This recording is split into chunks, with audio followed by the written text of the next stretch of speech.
Thank you for tuning in to the Andrew Tate Show by GSMC Sports. I am your co-host, Sarah, here with Tate today. We have a great show planned for you today.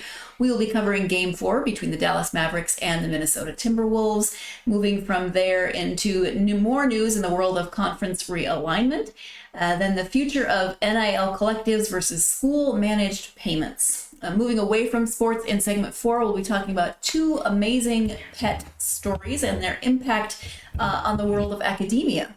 And then make sure you stick around for segment 5 because today is Wednesday, which means we're doing dumb criminals.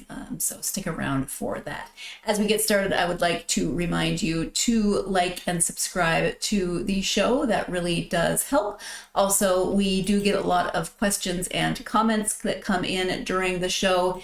If you would like your question or comment read on air, one way to do that is to go to gsmcpodcast.net. You can leave a tip or donation. When you do that, that puts your question at the top of our list to ensure that we see it and then we can engage with that during the show. Again, that is gsmcpodcast.net.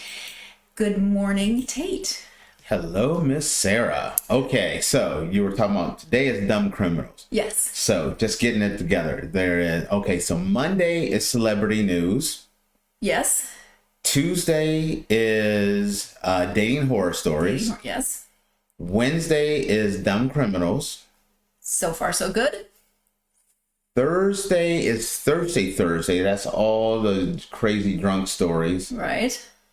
And Florida Man Fridays. Is that correct? That seems accurate, yes. Okay. Thirsty Thursday is not just about me drinking lots of water. Yeah, gotta be hydrated. Hydration is important. We both have our drinks with us to stay hydrated through the show, so we're good there.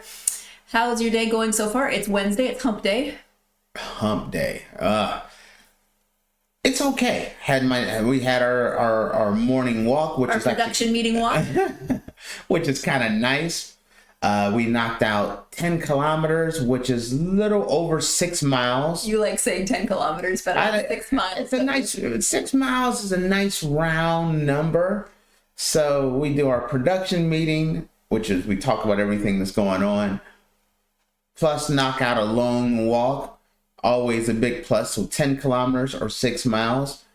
And a lot of the issues, the adjusting to being on the show is starting to smooth out. I'm liking it. Smooth out a little bit, yeah. And today is a gorgeous day. Holy cow, it's nice out there. Yes. So this morning it was right about 70, 72 or 70 something. Yeah, I actually didn't look at the weather before we went on our walk, but it was really nice. I'm liking it. All right. I am as well. All right. So segment 1 last night was Game 4 between the Dallas Mavericks and the Minnesota Timberwolves. You said that they may have a Game 4, that the Minnesota Timberwolves could manage this Game 4, and you were correct in this case. So the Minnesota Timberwolves managed to stave off elimination by defeating the Dallas Mavericks 105-100 in Game 4 of the Western Conference Finals.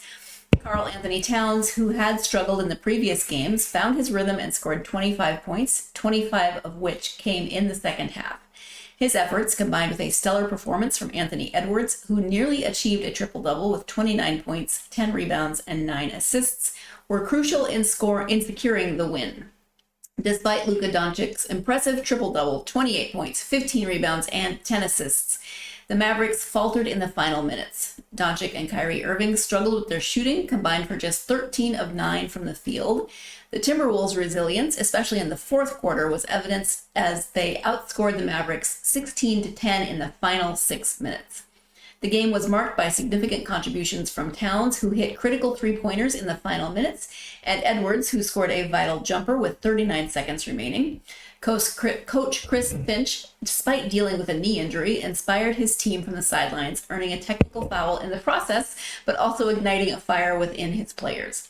Minnesota's defense held Dallas to 42% shooting from the field and just 35% from three-point range.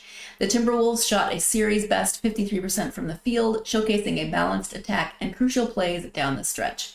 With this win, Minnesota avoided a sweep and will head back to Minneapolis for Game 5, hoping to extend the series further. And can I just say is that as we go into this segment, whenever they mention the coach's injury in the, You know what? in the story, I thought the same thing. I was like, it oh, that's stands right. out. He did get. Despite a knee injury, I mean, everyone's playing injured right now. Wow. So yes, I mean, I kind of forgot about that as well. I mean that, you know, it's rare that a coach can't be walking these streets without getting a little heat as well. Still got a technical foul though. Didn't hold him back. So that's hilarious that you brought that up. Okay. So this game felt the way I thought the series was gonna go. This felt like the series I was expecting. Minnesota, I felt like finally showed up. This was the Minnesota that played Denver in my eyes. Man, it was just a totally different feel. It felt like they just, like there was a certain level of determination here. Now, and the big leader in that was Karl-Anthony Towns. 25 points, 5 rebounds, 1 assist. But the key was he seemed like a different man out there. More aggressive, more determined, 9 from 14 from the field. But the real key was from 3. He's been kind of seemed like a liability from 3. And tonight, nailing critical three-pointer after three-pointer. 4 from 5 from 3, critical down the stretch. Big reason why they won. Anthony Edwards was on fire. 29, 10, and 9. Anthony Edwards was not going to be denied tonight. Almost a triple-double. They went into Dallas. Now, this was in Dallas. They went into Dallas determined that they were not going to get swept. You could tell this is one of those situations where you can kind of tell, like, no, not tonight. We are not going down tonight. And you could kind of feel it. And the big one, for me, the big difference was Rudy Gobert. 13 points, but 10 big rebounds. But my big thing was Rudy Gobert, the defensive player of the year. It didn't feel that way. Not in this series. He seemed anything but the defensive player of the year. He felt like a defensive liability that Dallas kept exploiting time after time after time, which was the key was we're going to pull him out to three-point land. And once he's out to three-point land, he can't hang with Kyrie and Luka when they're out that far. Up under the basket, he's a force. But what they did, they kept forcing him out deep and deeper, which then put Rudy Gobert at a disadvantage. Tonight, that wasn't the case. That's why the 10 rebounds were so important when you look at this game. And talk about the keys of the game. Karl-Anthony Towns redemption. I love that word redemption. As I talked about, scoring 20 of his 25 points in the second half, meaning they're there to close this game out, not get swept, and he was determined not to do it. Horrible. He's been horrible in this series from the field and for 3. Really, from 3 has been a big, kind of like a detriment. He's been struggling. Now, this game, he got his I don't know what happened, but his focus was there. He was nailing those shots, which became incredibly, important. And then down the stretch in the second half, that's where I thought Karl-Anthony Towns did his best work, which in the previous games, Minnesota kind of faded down the stretch. Dallas kind of took over not this game. Like, as I mentioned before, a huge 26 of his points in the second half, 13 rebounds, 8 assists, huge plays after huge plays, including the big dunk. He was determined. Also, talking about shooting a shot and then Drew Holiday coming in and securing the rebound and securing the win. That was all critical. Anthony Edwards, a man on a mission. That's kind of the way I looked at it. He was kind of the heart and soul of Minnesota last night, coming through in critical moments, time after time after time, showing resilience, being confident. You could tell from the beginning he came there to set a pace, set example for his team, and I felt like his leadership, even in a critical situation where it's a game 4 and you're about to get swept, his leadership kind of came through and kept Karl-Anthony Towns and Rudy Gobert in this game, at critical points, just keeping these guys focused. So his leadership was a critical part.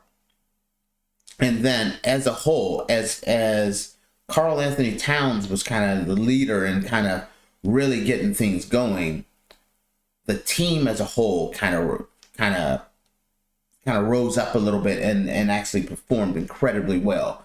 Like I said, staying off 3-0, it was not going to be a swept. They were determined not to get swept. Winning a critical game in Dallas, that was huge. Holding their defense. Minnesota has always been strong this year on defense, and it hasn't really been that way the first 3 games. Now, kind of holding Dallas from the field to 42%, and then closing things out in the final minutes, and then Edwards and Towns working together to close out the victory. That was the big issue. That was the big overall take. So what next? How do you see this series playing out? They have not. Okay. Now, unfortunately, this series is over. It was nice. It was nice to see them put together a game and show what got them to the Western Conference Finals. But going down even at 3-1, I think it's over. I don't see them winning the next game. If not, I don't see them any way possible taking this to a 7-game series. I could be wrong, but I don't see that happening. So, but it's going to be interesting. This is where I'm very curious about Minnesota here, because this is going to show me how resilient this team is. Are they going to be able to muster up another game?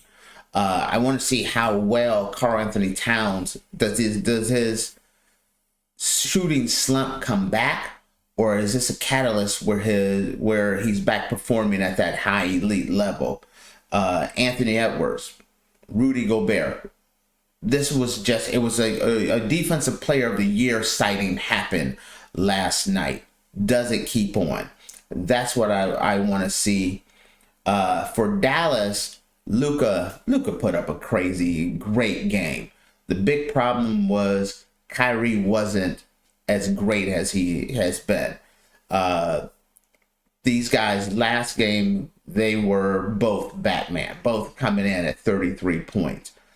This game, it was kind of like Batman, kind of Robin. Maybe Batgirl. I don't mean that in a disrespectful way, but, wasn't quite the dynamic duo, let's just say. this game, Kyrie was a little bit off, but still, Kyrie is a critical part of this game, and I don't see this lasting. I see Luka and Kyrie closing this game out coming up. So good to see, but maybe a little too late. Yes, and this is that one thing where Too little. I hate to be dismissive, but a lot of times you have that fight right before you teams that have that mentality. They're determined. This team was determined they weren't going to get swept. Whether we're in Dallas, whether in Minnesota, it did not matter. They weren't. Minnesota was not going to go down tonight. A lot of times, though, when you go into, you get that critical game 4 win, and then you have that kind of relief. We didn't get swept. That's when that gentleman's sweep come in, and that's kind of what I'm expecting here.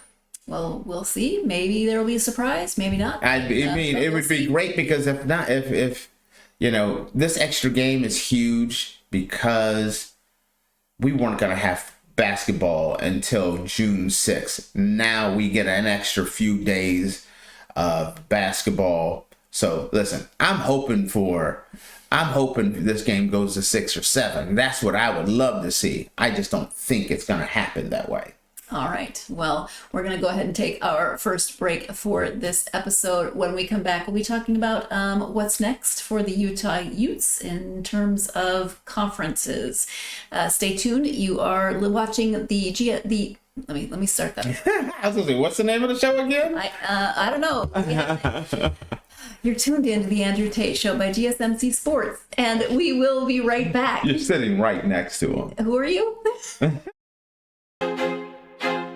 I feel like I'm losing my mind. Is everybody in the world blind? Please, Lord, give me a sign, a sign. I feel like I'm losing my mind. Is everybody in the world blind? Please, Lord, give me a sign, a sign. I wanna be the greatest. Everybody on the fake shit. I look around and feel like everybody is the fakest. I make this every day and I'm impatient, hoping one day I blow up from the basement. Statement, the top is so vacant. I don't hear shit that I think is amazing. Waiting for my day when I'm playing sold out shows for 1,000 faces. Hey, give me that crown, get in my way and to be put down. It ain't your place, all this my town. If I want that shit, then I'll get it right now. I'm losing it, the noose it fits, some losing shit, a stupid myth. You choose to live or choose to dip, you choose to fight or lose your grip and lose a gift. I feel like I'm losing my mind. Is everybody in the world blind? Please, Lord, give me a sign, a sign. I feel like I'm losing my mind. Is everybody in the world blind? Welcome back to the Andrew Tate Show by GSMC Sports. In segment 1, Tate was talking about last night's game between the Dallas Mavericks and the Minnesota Timberwolves, who did not get swept. So game 4 went to them. As we get started in segment 2, I do want to remind you one more time that if you want to leave a comment or a question, you can go to gsmcpodcast.net, leave a tip or a donation that will ensure that we see your question. It will put it at the top of our list for us. That way we can engage with that question, and we're always happy to answer questions and read comments. Again, that link is gsmcpodcast.net. And now we move into segment 2. Utah Utes are set to join the Big 12 Conference. Just click that. They're set to join the Big 12 Conference officially in August, but speculation is already brewing about another potential conference shift. According to National Sports Writer Hall of Famer Dick Weiss, there's talk of Utah moving to the ACC despite their recent commitment to the Big 12. The motivation behind this possible move is the ACC's lucrative TV agreement with ESPN, which could offer better long-term value. In fiscal year 2023, the combined revenues for the Power 5 conferences reached $3.55 billion.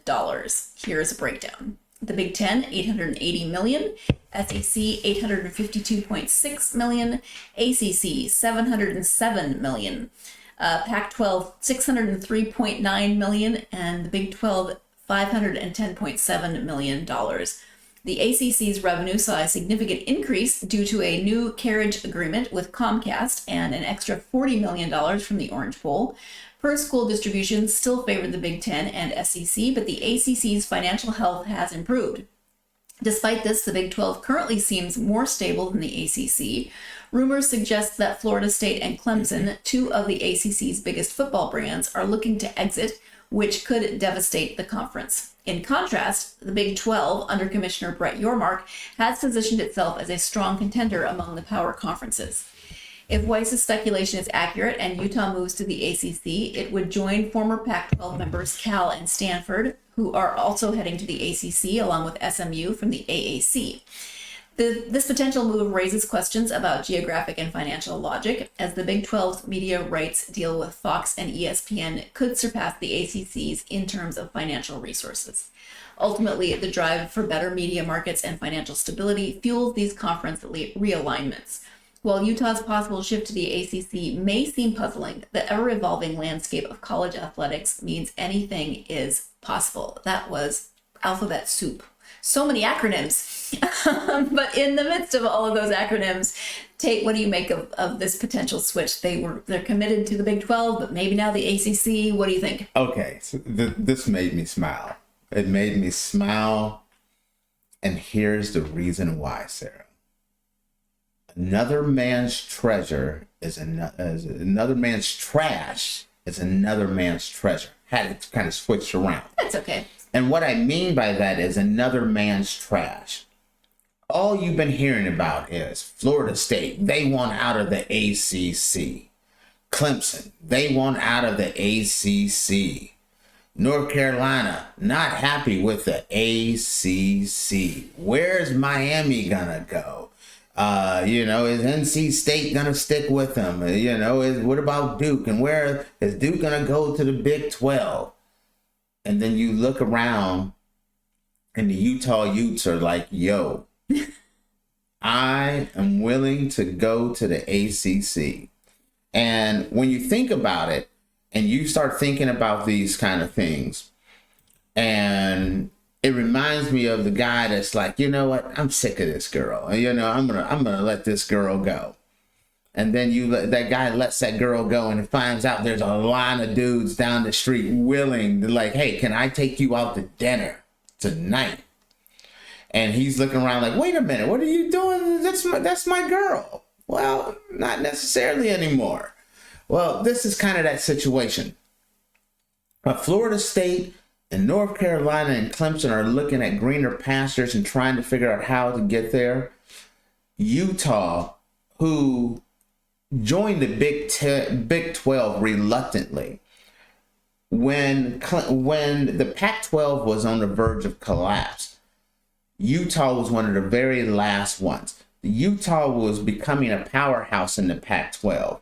Utah is already considered the best team in the Big 12 as far as football goes. In my eyes, they are the best team and have the ability to go on a run for an extended period of time in the Big 12. But Utah is looking at the big picture. They have the deal with ESPN that goes to 2036. If North Carolina, Clemson, or Florida State, if they lose one or two of these, or maybe all three, they're going to be looking for big replacements. And bringing the old Pac-12, some of those old Pac-12 teams back would be important. Bringing Utah with Cal and Stanford, maybe Washington State and Oregon State, bringing them over so there is an East Coast and a West wing for the ACC would be critical when you're looking at some of these teams that could leave, meaning Florida State and Clemson. Also, Utah and the Pac-12 don't match up. Utah and the Big 12 don't match up. When you're looking at this, football-wise, sure, they match up, but academically, they do not. Utah fits better with the Big Ten, the old Pac-12, and the ACC academically. Looking for that higher standards for academics, looking for research partners. That's the reason why Utah wanted to keep the Pac-12 together, is those research dollars. Those relationships are incredibly strong. Utah fits incredibly well with the Big Ten and fits incredibly well with the ACC when it comes to those research dollars. That's outside of college sports. Now, when they look around and they can see, okay, we partner up with the ACC, and we start looking at some of these other relationships. When you start looking at bowl game affiliations, other contracts, and other deals, they're looking at the ACC and it's like, man, I don't know what they're complaining about, but the ACC is not a bad place to be. And don't be surprised. I could totally see this happening. They were a reluctant partner with the Big 12. To be able to partner back up with Cal and Stanford, which was a great research partner for the Utes. Also opening the door possibly for an Oregon State, Washington State, where you have half of the Pac-12 back together again. I think it's a right fit. I understand why they're doing it, and I don't think it's that crazy. Do you feel like things are ever going to settle down in terms of conference realignment? It feels like every day somebody else is making a move, a shift. It's a new story every single day. Somebody else is in court. Somebody else is suing somebody else. Hey, we joined this conference, but we didn't really want to join this conference. We got this scheduling alliance over here. Is Notre Dame going to join the Big Ten? What's going to happen with the SEC? Is the SEC going to take Clemson and Florida State? And is the Big Ten going to take North Carolina and Miami? These scenarios are popping up every single day. They're not going away. College football is in this massive transitional phase where they have to figure out name, image, and likeness. Are they going to pay players? The college football playoffs, how that's going to look going forward, because this whole college football playoff thing is not over. Are they going to stay with 12 teams? Are they going to go to 16 teams? That is a debate that is going on right now before they've even played the new playoff system. Same thing. Utah is looking at the ACC before they've even played one game in the Big 12. That is kind of the world of college football. And I feel like that's the reason why the College Football Super League concept is going to eventually happen, because everything, in order to settle all these issues, I think the College Football Super League settles it. It takes care of those small group of 5 teams, because then it has that a component where the group of 5 teams can actually play their way into a conference that will get them a shot at the playoffs. It takes care of name, image, and likeness. It takes care of players getting paid. It takes care of all the conference realignment issues. That's the reason why I love the College Football Super League, because the alternative is chaos. Well, absolute chaos. The saying is blink and you'll miss it. In this case, blink and 15 schools will be in a different And you know what, though? I would love for that to see that happen. I would love to see Utah, Oregon, and Oregon State all in the ACC. It would make sense. You'd have a West Wing where there would be 5 teams on the West Coast. It makes it so they have travel partners. It works incredibly well. You're gonna lose Florida State. You're gonna lose Clemson anyway. So I think if they are smart to start considering Utah, because Utah is a powerhouse everywhere. on the field and in the classroom. And so they're a great fit.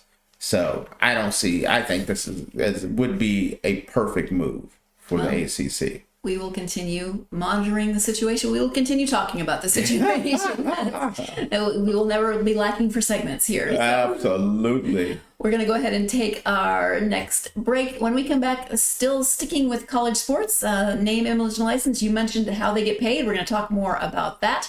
So you are tuned in to the Andrew Tate Show by GSMC Sports, and we will be right back. Looking for your daily fix of sports talk without having to pay for it? GSMC Sports Network is available on YouTube. Just search GSMC Sports Network. Get your fix of daily sports talk shows on YouTube, absolutely free. NFL, college football, NBA, MLB, MMA, UFC, fantasy football, and so much more. GSMC Sports Network has shows running all day long, with new sports shows starting every 2 hours. Just like on your favorite cable sports channel, except GSMC Sports Network is absolutely free. Just search GSMC Sports Network on YouTube to catch one of your new favorite shows, like the GSMC College Football Podcast, Chip Shot Football Podcast, Hoops and Heels Women's Sports Podcast, GSMC Basketball Podcast, and so many more. Check it out for yourself. GSMC Sports Network, now available on YouTube absolutely free. Search GSMC Sports Network on YouTube. Welcome back to the third segment of the Andrew Tate Show by GSMC Sports. Segment 1, we covered the Game 4 between the Dallas Mavericks and the Minnesota Timberwolves. In the last segment, we talked about the Utah Utes possibly going to the ACC and more conference realignment. And now we are shifting into this segment 3, where we're still talking about college athletics, how people are getting paid, all of these shifting things, the shifting landscape of name, image, and license. In the bustling heart of a college town, Matt Hibbs sits at a bar nursing a cocktail and discussing a binder that holds the future of Georgia football. This binder, filled with handwritten notes, Excel sheets, and loose papers, meticulously tracks player statistics and salaries. Hibbs, who is the chief operating officer of the Classic City Collective, is at the helm of a significant transformation in college sports, where NIL, or name, image, and likeness, deals and collectives are reshaping the landscape. The Classic City Collective, among the most lucrative in the nation, funnels over $1 million monthly to Georgia athletes, predominantly football players. Hibbs manages this vast operation with just 2 full-time co-workers and a cadre of student interns, juggling roles from fundraising to negotiating player salaries and liaising with coaches and agents. As college sports gears up for a significant shift towards a revenue-sharing model by 2025, the NCAA and power conferences have approved a settlement to overhaul the scholarship structure and introduce a salary cap for athlete payments. This model aims to centralize athlete payments within the schools, potentially sidelining collectives like Hibbs. Despite these changes, many believe collectives will persist. Figures like Casey Schwab, CEO of Altius Sports Partners, suggests that collective leadership will challenge the new rules, maintaining that collectives provide essential services that schools may struggle to replicate. The transition to a new model poses complex questions about compliance, Title IX, and the management of athlete compensation, with significant legal and operational challenges ahead. Hibbs and other collective leaders like Walker Jones from Ole Miss argue for the continued relevance of their entities. They foresee collectives evolving into marketing agencies funded partly by athletic departments or universities. This strategy could offer schools a way to exceed the salary cap and avoid Title IX complications by channeling athlete payments through third-party agencies. The debate over the future of NIL collectives versus school-managed payments is intensifying, with stakeholders across the spectrum preparing for legal battles and strategic shifts. As the NCAA's settlement aims to stabilize the tumultuous landscape of college sports, it simultaneously opens new fronts of contention, ensuring the battle over athlete compensation and collective influence will continue. This just seems to get more and more complicated the more it goes on. Do you want to, well, you are going to, you do want to jump in there and try to unpack this a little bit for us? Okay. Many people talk about how the collectives are actually bad for college sports. And in many ways they are, because they're kind of like what's bad, what's going on. A lot of people look at what's bad because they're funneling money to the players and they have a lot more influence on groups and things. I don't look at it that way. I look at it, there needs to be a fundamental shift. I really absolutely hate this whole name, image, and likeness thing, but not the way most people think. Do I think name, image, and likeness should be a thing? I do. But I don't think universities should have anything to do with it whatsoever. Why does it make sense that the University of Georgia or Michigan or Texas or Oregon has to go out and find a sponsorship deal for their quarterback so he can make some extra money? Why, hey, listen, we got this auto dealership over here, running back Billy. We're going to get you some sponsorship money through that. That is not what a university is there for, and that is not what a coach is there for. Name, image, and likeness should be taken out of college football and be separate. First off, but not the way people are thinking. Not the way it used to be. Players should be paid by the university. There should be a signed contract. This player graduates high school. He decides where he wants to go to school. He says the University of Miami. He signs a 4-year contract with the University of Miami, or a 2-year contract, or whatever contract he wants to sign with the University of Miami to play football. He's going to get paid XYZ dollars per game to play college football or track or basketball or cross country, whatever the sport is, male and female. Maybe there's a great female athlete like another Caitlin Clark comes through. We're going to sign her for a 4-year deal for XYZ amount of dollars. Now, outside of that, she can get an agent, and her agent's job is to go out and get her endorsement deals. Newsflash, just like the NBA, just like the NFL, just like every other professional sports, because these guys are professional athletes. They used to be unofficial professional athletes, but guess what? They're now professional athletes. They get paid to play football. This settlement makes it so they can legally get paid to play football and basketball and track and softball and volleyball and everything else that goes into this. So make them professional athletes. Give them a contract they've signed for XYZ number of years to play football.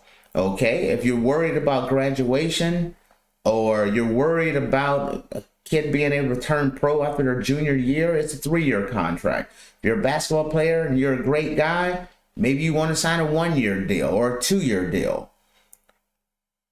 And that's what the university is doing. The coaches, he recruits and he coaches, and they sign the contract. But then anything outside of that, you go, and just like LeBron James, you have an agent that gets you endorsement deals.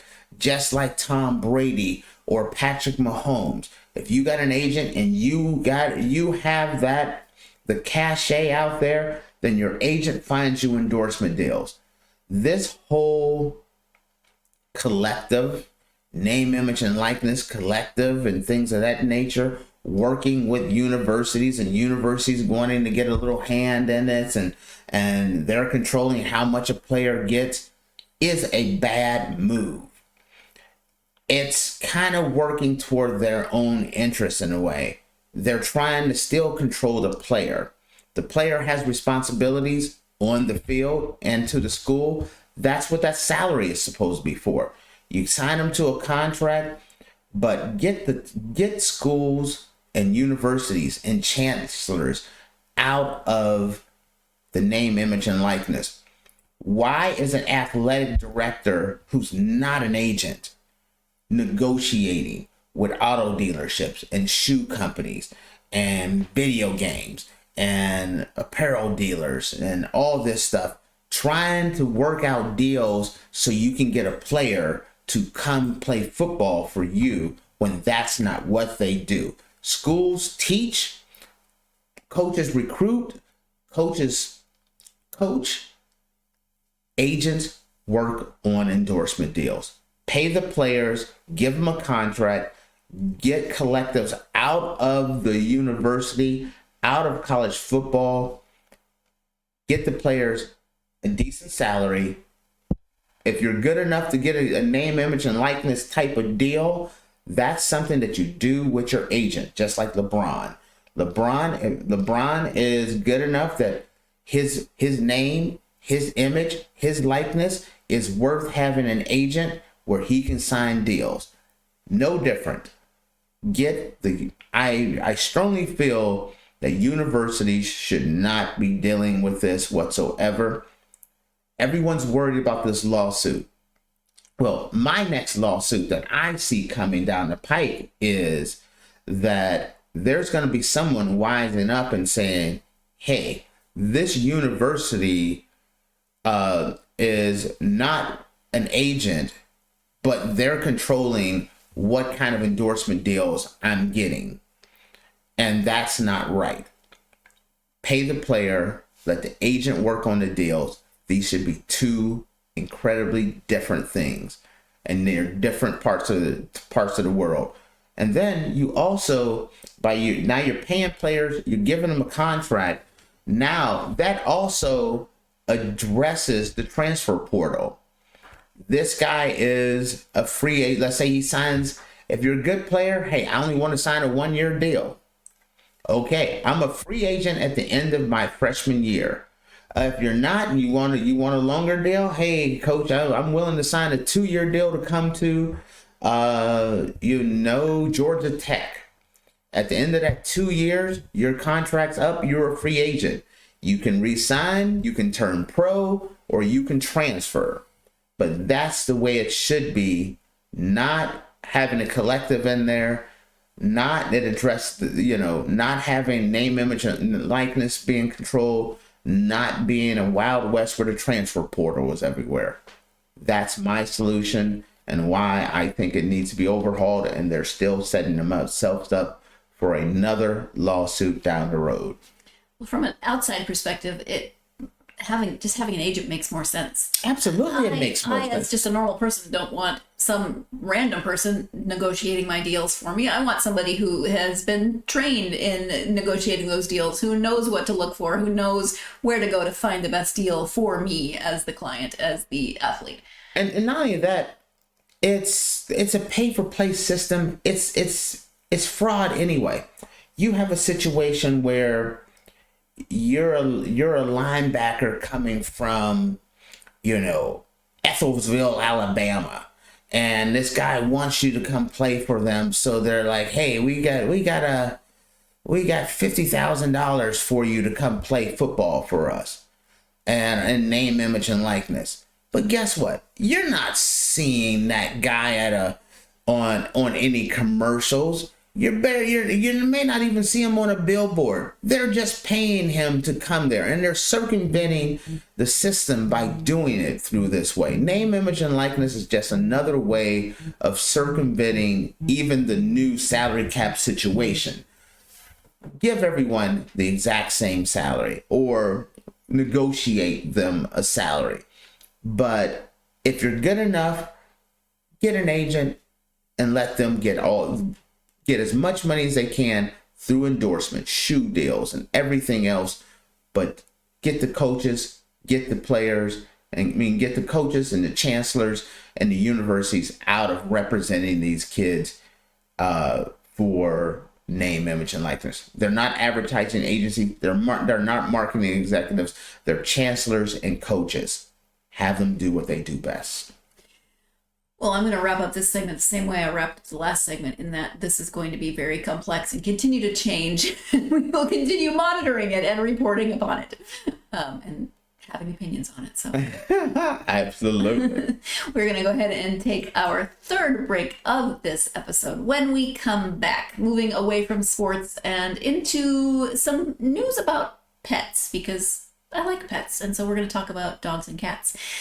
You're tuned into the Andrew Tate Show by GSMC Sports, and we will be right back.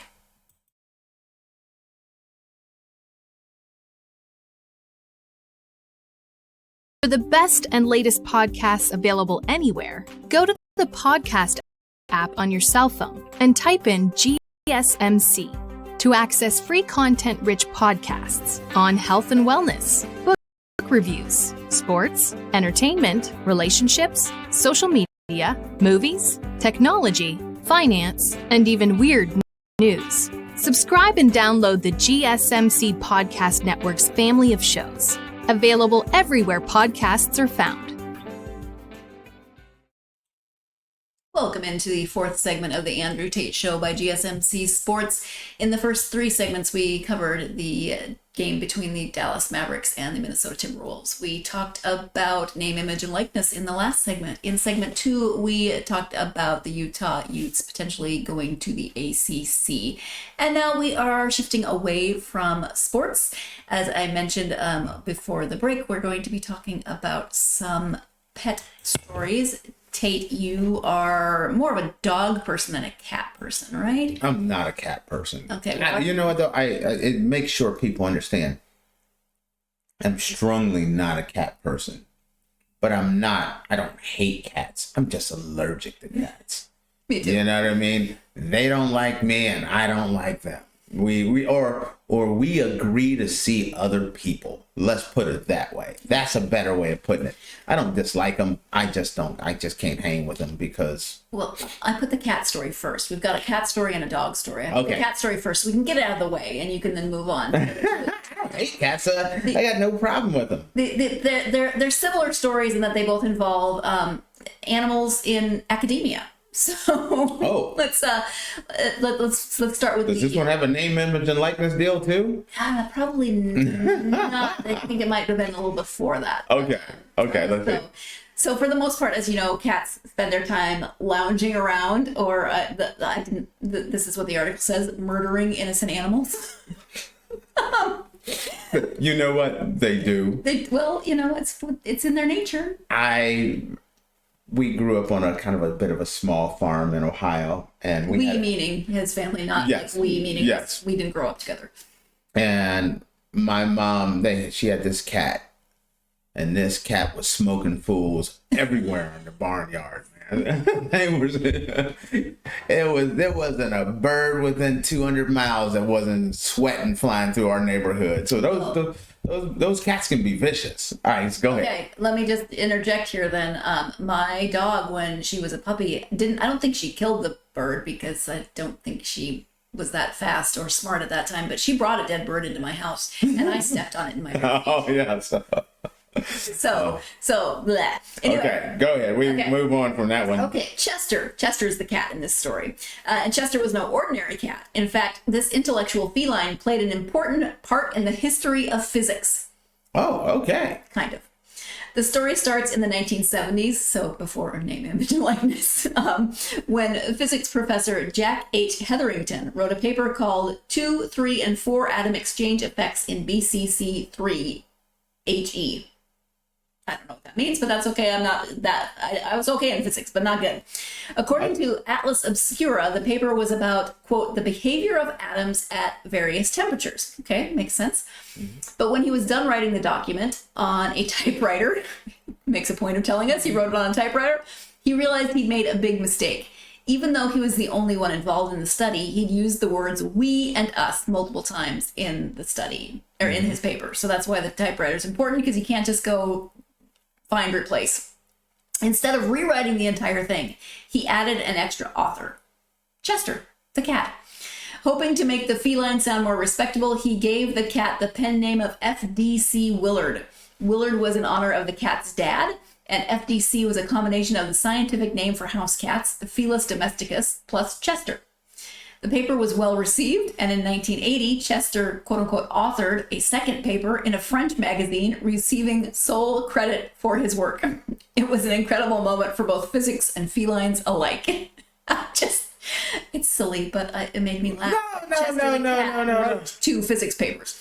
I don't understand how this is the dumb criminal, but... That's segment 5. Oh, okay.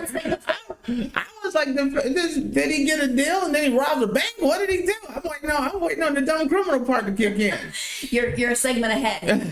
Okay, I got a little confused for a second. It's okay. Okay, this is kind of cool. I mean, it could be fraud. It's not Technically, I was just okay. So this kind of made, like, when you were talking about this, I went even one step further. I start thinking about the people even before the typewriter, and it's like they're writing on parchment paper, or they're having it on a stone tablet. You know what I mean? A typo is a mother if you're using a stone tablet or parchment paper. And not to give away our ages, but we've mentioned that we are a tiny bit older than maybe some of our I took typing in high school. Did you take typing in high school? I mean, I typed. I did not. I had a combination of in high school of typewriter and PC. Okay. But typewriter, ooh. Okay, so here's the thing. I actually made our typing teacher cry. No. I did. She was a sweet woman. I had her for homeroom, and you're required for back when I was in school, you had to take typing to graduate. Mm-hmm. So my sophomore year, I'm in typing, and I get permission to take an extra math class. So I was able to drop typing. Then my sophomore year, I get permission to take, I think it was additional math class. And so I was allowed to drop typing. And then my senior year, I had her as a homeroom, and I loved her. She was a really sweet woman, and we had kind of bonded. And this was going to be the year that I'm going to finally go through the typing class. And then I got approval to take an extra science class. I took genetics. That sounds kind of weird now. I took genetics in place of typing, and I got it approved. And so I was a kid that did not have to take typing. And I remember coming to her class, and I was like, oh shoot. And you made her cry? I thought she was gonna be mad at me. And she's like, again?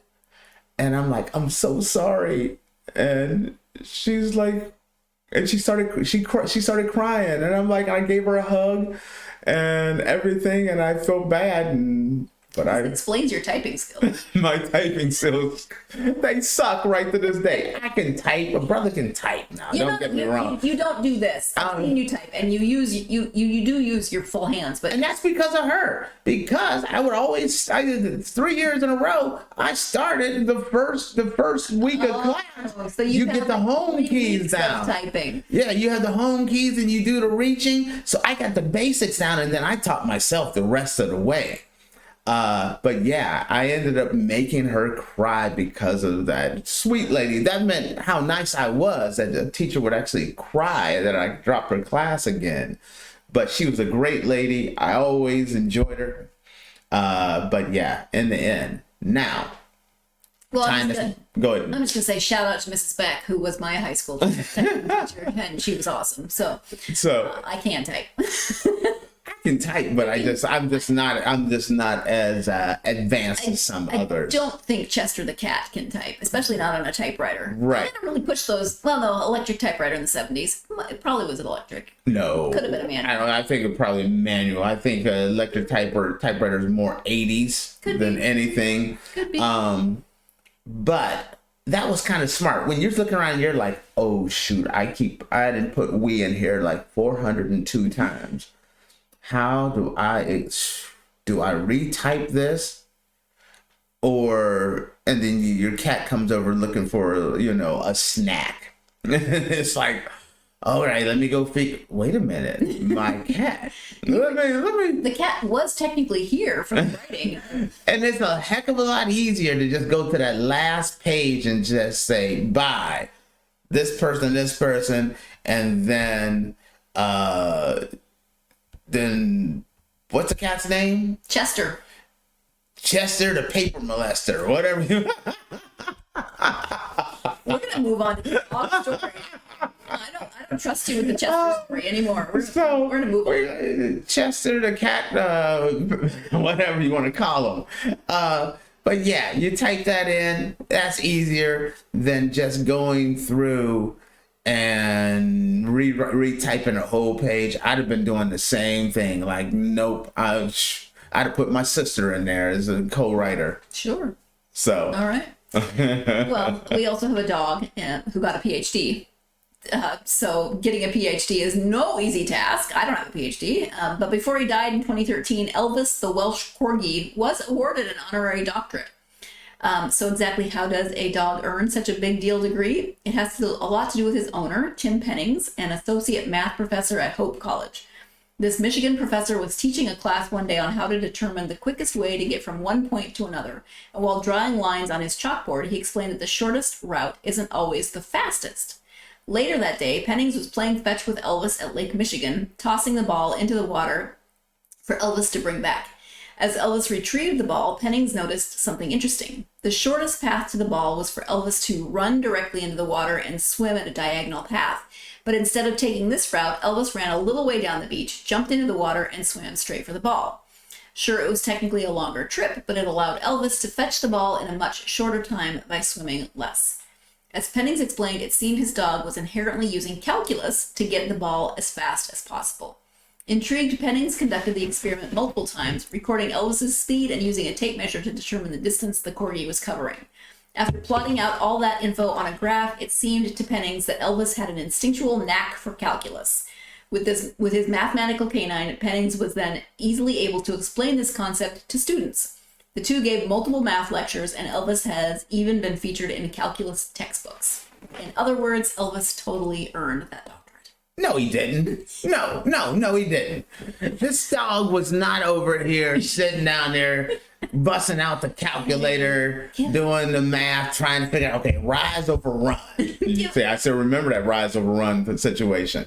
I'm not going to take the secant and the tangent to get to this part right here. He was just like, you know what? This water is flowing this way. He keeps throwing that stuff way out there in the boat. It's flying this way, floating this way. I'm going to run down this way, get ahead of it, dive in the water. He wasn't using calculus. He was just a smart dog.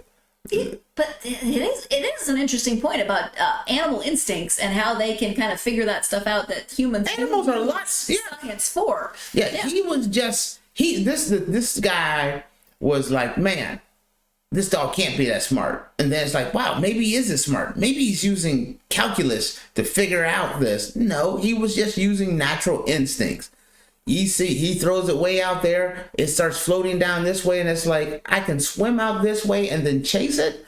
Or I can just run down the river down there and then dive in further down and catch it. And you know what I mean?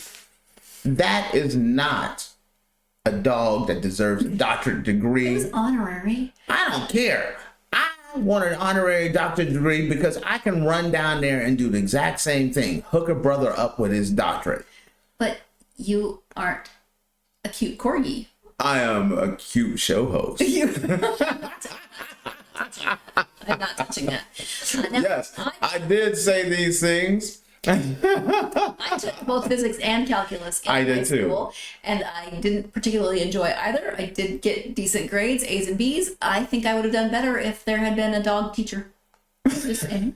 I'm just saying, if just because this dog realized if you go down and you run down the riverbank and then you can get faster down there and then you dive in the water and you get an honorary doctorate degree, then I think a lot more people should have their doctorate. That's all I'm saying. You were fine with the cat who did nothing. getting credit for writing 2 papers. Oh, no, But no, the no, no, dog no, no, no, gets no, no, no. no credit? I am not giving the cat any credit. I'm giving the dude, the enterprising individual that's like, oh, hell no. Do I have to retype my whole paper? Or do I throw Mr. Kitty Litter on my paper and just be done and bounce out? That is a man taking advantage of a quality situation. The other one is a man giving a dog an honorary degree just because he was smart enough to run down the river. Shout out to the dog. The dog was a smart dog, and I dig the dog. I just don't dig whoever gave him that honorary degree. I think it's sour grapes. Brother, it's salty because he don't have a doctorate degree. I want a doctorate degree. If they're giving them out like that, hook a brother up. Okay. More power. You know what? You want to make that dog happy? No, he's dead. Forget about that honorary doctorate degree. Hook him up with a nice lifetime supply of Omaha steaks. Well, yeah. I bet you that dog would have been happy. The dog, I'm sure, doesn't hurt him. You're right. I was like, whatever. That's right. I can't eat this paper. This is strictly for him. It wasn't for the dog. You trying to hook that dog up, give him a steak of the month club. Something like that. Then you talk about a happy dog running down the river. All right, that point I can concede. And on that note, we'll go ahead and take our final break of this episode. And when we come back, guess what? Now we're going to talk about dumb criminals. So are you ready for that? I am ready. Okay, well, you, as our listeners and watchers, are tuned into the Andrew Tate Show by GSMC Sports, and we will be right back.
Welcome back to the Andrew Tate Show by GSMC Sports.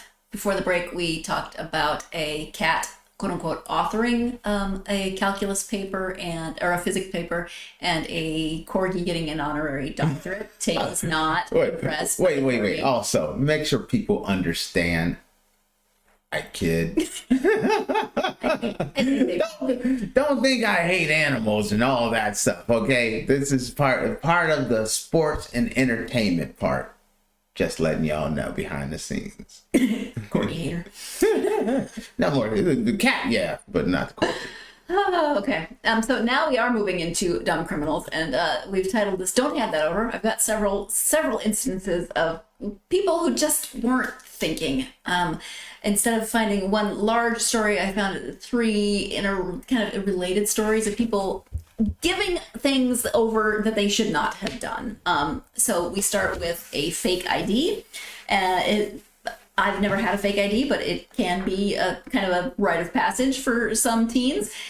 When you show a fake ID, you should make sure you're not handing it to the actual owner.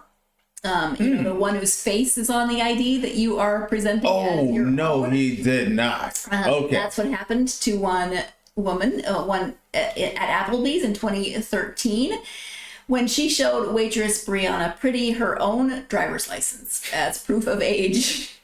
It had been stolen with a bunch of her other possessions a month earlier. Instead of bringing her customer a margarita, Brianna brought the cops, and the thief was caught literally red-handed. I guess not literally, but she was caught. Yeah. So I'm like, yeah, I got this fake ID. It looks good. looks good, but I'm not paying attention to who I'm handing it to. And I'm like, yeah, I'm old enough to drink. Bring me a margarita. Ooh, okay. This is not a dumb criminal. This is just an unlucky situation. Okay. Maybe an observant criminal. This is, and I'm going to defend this person. You know, I like to defend the bad guy sometimes. I like to play devil's advocate. Okay. Sometimes, especially some individuals, they don't quite look like they do in real life. Your driver's license, most times your driver's license, you look toe up. You don't look as good on your ID as you do in person. So she probably didn't even realize that this gremlin on this ID was actually this nice lady there, and be like, oh, here's my ID. So I could see how that could go wrong. Talk about bad move, though. Can you imagine, though, being the person who is the waitress, Brianna, and you're... Wow. Yes. Oh, good God. That is... I'd love to bring you a margarita. Can I see your ID? And then she hands you your ID. Whoa. You know what? Because I'm putting myself in those shoes there. Someone stole my wallet, and then I go over and ask them for ID, and they hand me my ID. And you know, because you've seen your ID so many times, you instantly know that look is you. Yeah. Here's the thing that was most impressive is that she kept her cool. That's what I was thinking. Because I'd have been like, mother effer, this is my ID. What the hell you doing with my ID? I would have caused a scene and they would have got away. She kept her cool. Oh, thank you. Took it. Went over there. Dropped that 911 on her. And it was a wrap. Now, see, that's impressive. I don't know if I would have been able to stay that cool. And the woman that got arrested, I'd like to think that she just went there and be like, wow, you got me. I confess to it all. Even stuff I didn't do, because this shows me I've made bad decisions in life because karma just kicked me in the booty. It was probably the first time she used it. It's not specified in the story, but it was probably the first time she tried this. Wow. Even if she's used it 200 times, what's the odd that you give your fake ID to the person that stole the ID? Yeah, exactly. Yeah. The odds are, yeah. So that's story number one of don't hand. Be careful what you're handing and to whom. So Ruben Zarate is our next person, and he decided to rob a muffler shop. I'm not sure why. He brought a gun and demanded money, only to be told that the money was in the safe and could only be opened by the absent store manager. Okay, bad timing. Mm-hmm. Ruben thought about it and then decided, you know what would be a good idea? I'm going to leave my name and phone number. Oh, hell no. If you could call me when the manager gets back. Are you serious? Yeah. So they, of course, called the police and he was arrested. I'm just waiting on you. Crack kills. Put the pipe down. Cocaine is a wonderful drug. Didn't we just have this conversation? Puff, puff, give. All the drug reference you've ever heard all come to a point of this one. How messed up in life are you? You're like, first off, I gotta pause. Okay. Why are you jacking a muffler shop?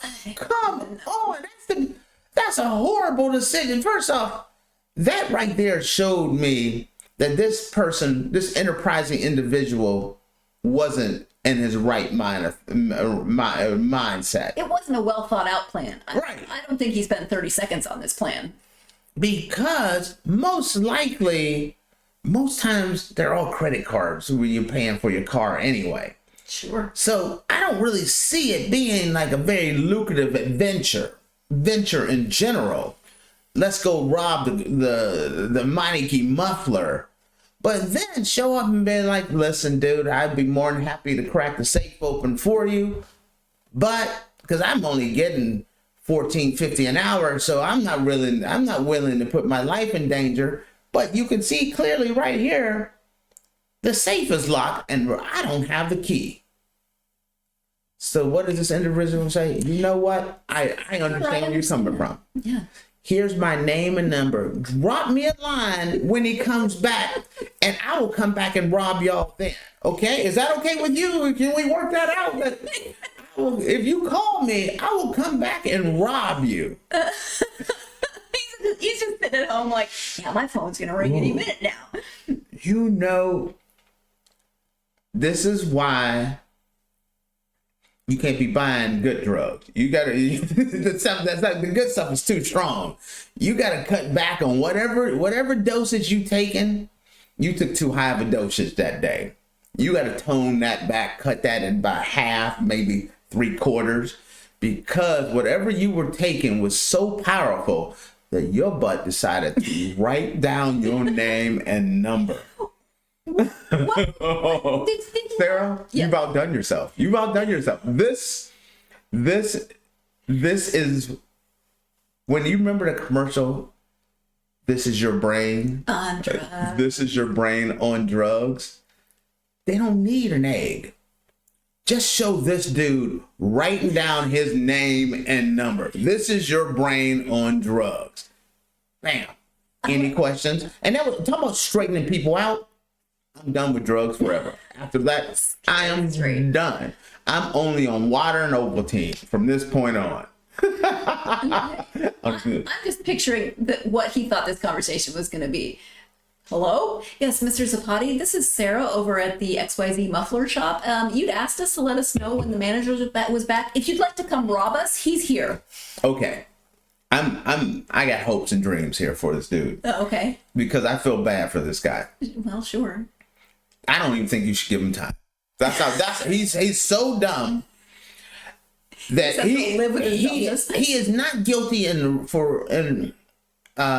because of insanity. He due to insanity plea, because what jury in their right mind are gonna be like, this dude was in his right mind when he decided to do this? Because he left his name and number for the robbery.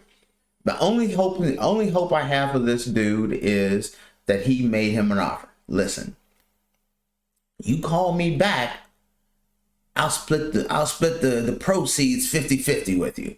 Now, that case, okay, maybe I got more hope, because if the alternative is, hey, give me a call when he comes back and I'll jack both you fools. Ooh, Sarah, that is sad. So I'm hoping that he tried to work out a deal like, listen, this ain't a real job for you anyway. Whatever's in there, you get 50% if you call me back. Then I'm hoping that's kind of what happened and the guy just kind of played him. But if he really thought that was a real deal, where it's like, you know what, man, I got this stuff over here. I got to go take my dose, got to take my medication. Call me when he comes in and I'll jack you fools. Is that okay? Thank you. Shook his hand and walked off. Oh. I don't even know if I need to bring up the third one. You got a third one?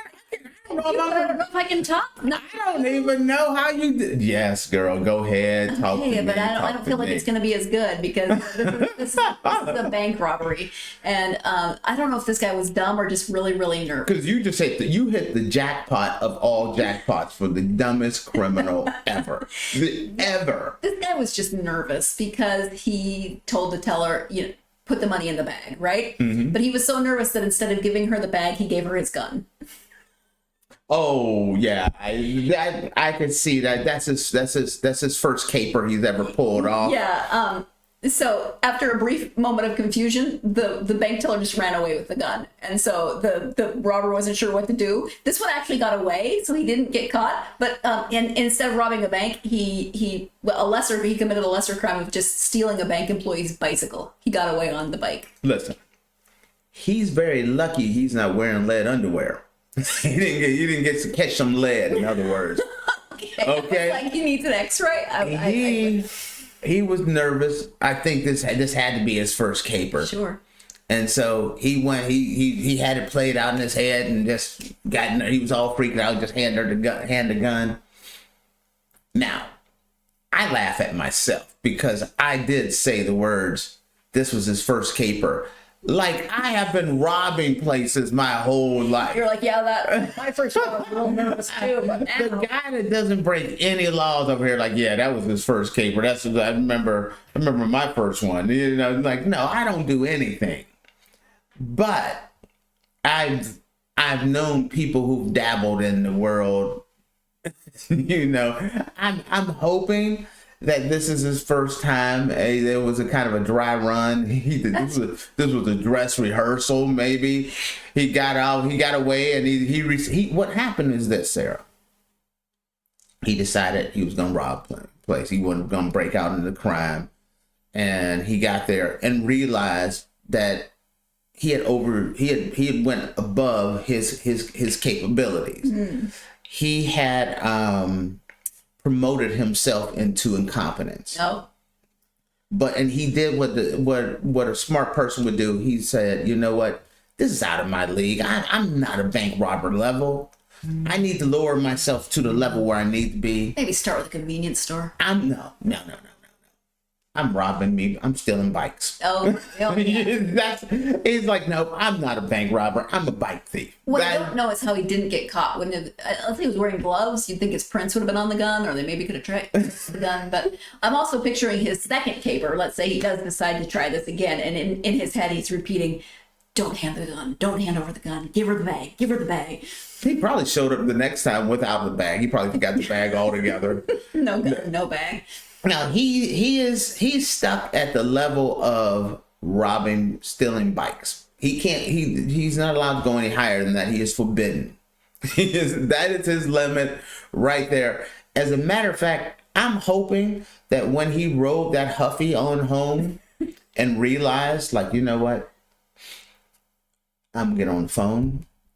I'm calling the local community college. It's time for me to go back to school. I need to get my degree. This robbing and stealing is not for me. And I'm hoping that this, I'm giving you part 2 to this story. This individual realized his error of his ways and realized that he wasn't cut out for that life and went on and got his degree. That's what I'm hoping for, because anything else, it's all bad news. I'm just hoping that Ruben and this guy never decide to team up. Oh, good Lord. Worst gang ever. Oh, man. Yeah, no, actually, those two, that's a movie. You just start the movie, make one Will Ferrell, the other one, Martin Lawrence, just let it roll. Wow. That's the level of movie it is. Oh, well, on that note, we're gonna wrap things up. So I guess my advice to you would be just be careful what you hand over in your next caper, since you used that word. Yeah, thank you for tuning in to the Andrew Tate Show by GSMC Sports. We hope you have enjoyed your time with us together. We ask you to please like and subscribe to the show and leave a positive review. That really does help. Also, you can follow the podcast on social media. We are on Facebook, X, Instagram, and TikTok. Come find us on social media. We love hearing from you. In the meantime, thank you again for joining us. We hope that you have a wonderful rest of your day. Capers. Let's